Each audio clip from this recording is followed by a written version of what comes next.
Abantu ab'enjawulo nakati bakyagenda mu maaso n'okudduukirira eddoboozi lya Ssabasajja ery'okulwanyisa kawuka ka mukenenya nga beetaba mu kugula emijoozi egy'okuwagira emisinde gy'amazalibwa ga Kabaka.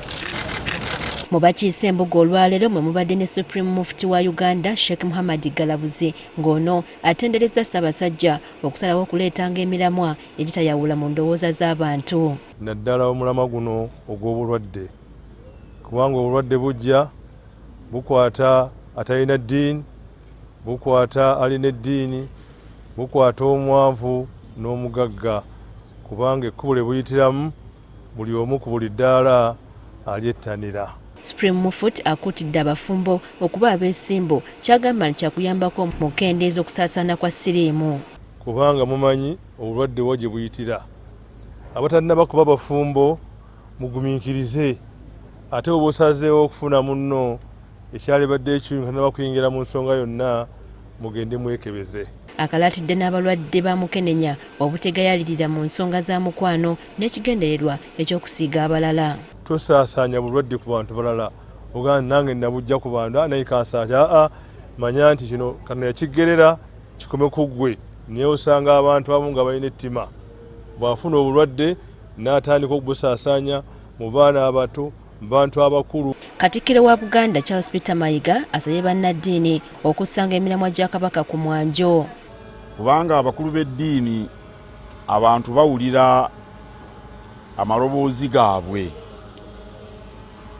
Ate Supreme MUFTI ajjidde mu kiseera ekituufu eky'ekisiibo,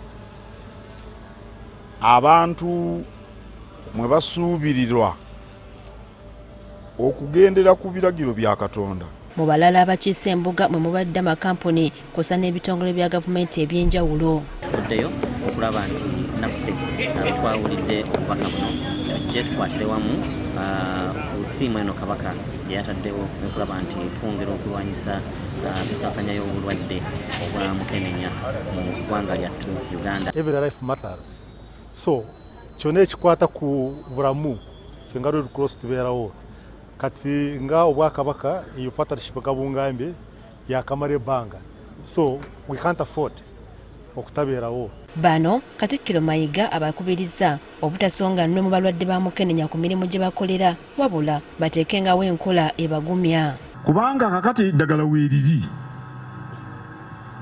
era omuntu bw'alyettanira abeera mulamu bulungi, ate si kya buswavu nga bwe twasooka okulowooza, kubanga buli omu ku mmwe antunuulidde wano okuzaalibwako ly'ekkubo siriimu mwayita. Oluvannyuma Katikkiro atongozza amakubo aganaayitwamu mu kudduka. Ruutu yaffe etongozeddwa mu butongole. Emisinde gy'amazalibwa ga Ssabasajja Kabaka gya kubeerawo ku Sande ya Ssabbiiti eno mu Lubiri e Mengo, era nga Kabaka yasuubirwa okugisimbula.